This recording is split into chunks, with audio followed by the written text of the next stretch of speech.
देखिए यहाँ पर क्वेश्चन दिया गया है, a constant force F is applied on A spring block system H shown in figure.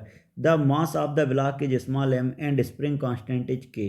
The block is placed over a smooth surface. Initially the spring was unstretched. Choose the correct alternative. आपको बताना है कौन सा option correct होगा। अब देखिए, अगर मैं बात करता हूँ एफ फोर्स लग रहा है यहाँ पर, अगर मैं बात करूँ स्प्रिंग, अगर ये इधर जाएगा तो स्प्रिंग फोर्स इसको पीछे की तरफ लेके आएगा।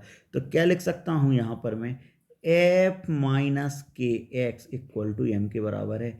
क्या यहाँ पे लिख सकता हूँ ए इक्वल टू, या A is directly proportional to minus omega square x.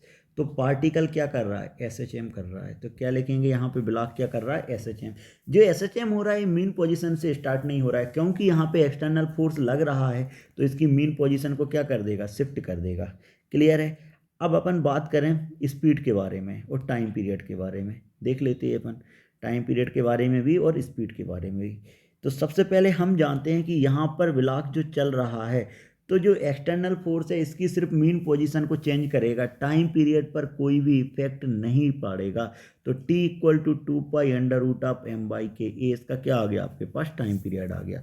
अब हम निकालते हैं एम्पलीट्यूड क्या होगा, वेलोसिटी क्या होगी। तो सबसे पहले देखिए, सपोज मैंने मान लिया ए ब्लॉक एक्स इधर की तरफ गया, तो क्या लिख सकते हैं, वर्क डन बाई फोर्स, तो work done by force minus half k x square किसके बराबर होगा, ये half m v square minus 0 के बराबर होगा। क्लियर है। तो यहाँ से मैं क्या लिख सकता हूँ, तो यहाँ से मेरे पास आ गया f x minus half k x square equal to half m v square. तो कितना हो गया, 2f(x minus k x square equal to m v square. तो इसको मैं लिख सकता हूँ v equal to under root of 2f(x minus k x square by m. तो यहाँ से मेरे पास आ गया कि पार्टिकल का जो स्पीड होगा वो कितना होगा, इतना होगा किसी एक्स पर। ठीक है, तो ये आ गया मेरे पास ऑप्शन नंबर डी भी इसका क्या हो गया, करेक्ट हो गया। अब मैं बात करता हूँ, मुझे निकालना है एम्पलीट्यूड। अब देखिए, अगर मैं बात करता हूँ कि दोनों फोर्स जब एक दूसरे को बैलेंस करेगा तो इक्विलिब्रियम की कंडीशन पे आएगा। तो क्या लिख सकता हूँ मैं, f x, f equal to k x के बराबर लिख सकता हूँ। क्लियर है, एफ इक्वल टू किसके बराबर लिख सकता हूँ, के एक्स के बराबर लिख सकता हूँ। तो यहाँ से एक्स का वैल्यू क्या आ गया, एफ बाई के।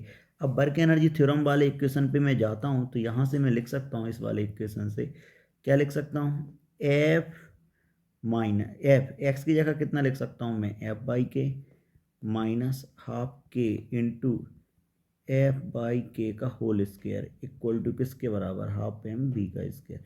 अब देखो ये हो गया f square by k minus एक के हो गया ख़त्म, f square by 2k equal to half m v square.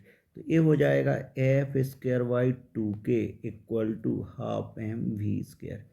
Clear है, यहाँ से 2 हो गया आपके पास कैंसिल।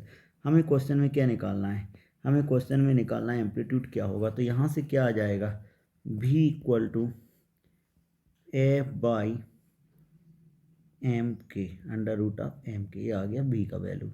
यहाँ से मैंने निकाल लिया v का वैल्यू। अब हम जानते हैं कि जो मैक्सिमम वेलोसिटी होता है वो ए ओमेगा के बराबर होता है। अब हम जानते हैं ओमेगा इक्वल टू, अब देखिए इस क्वेश्चन को आगे, अब में हम जानते हैं कि ओमेगा का जो फार्मूला होता है, omega equal to under root of k by m के बराबर होता है। Omega equal to under root of k by m के बराबर होता है। तो यहाँ पे मैं ओमेगा का वैल्यू रख देता हूँ, तो मेरे पास एम्पलीट्यूड का वैल्यू आ गया ए इक्वल टू एफ बाई के। ठीक है, बट मेरे पास ऑप्शन दिया गया है amplitude of oscillation F by 2k, तो ऑप्शन भी हमारे पास इनकरेक्ट हो गया। तो इस क्वेश्चन का option A, C and D are correct option. Hope you understand the solution. Thank you.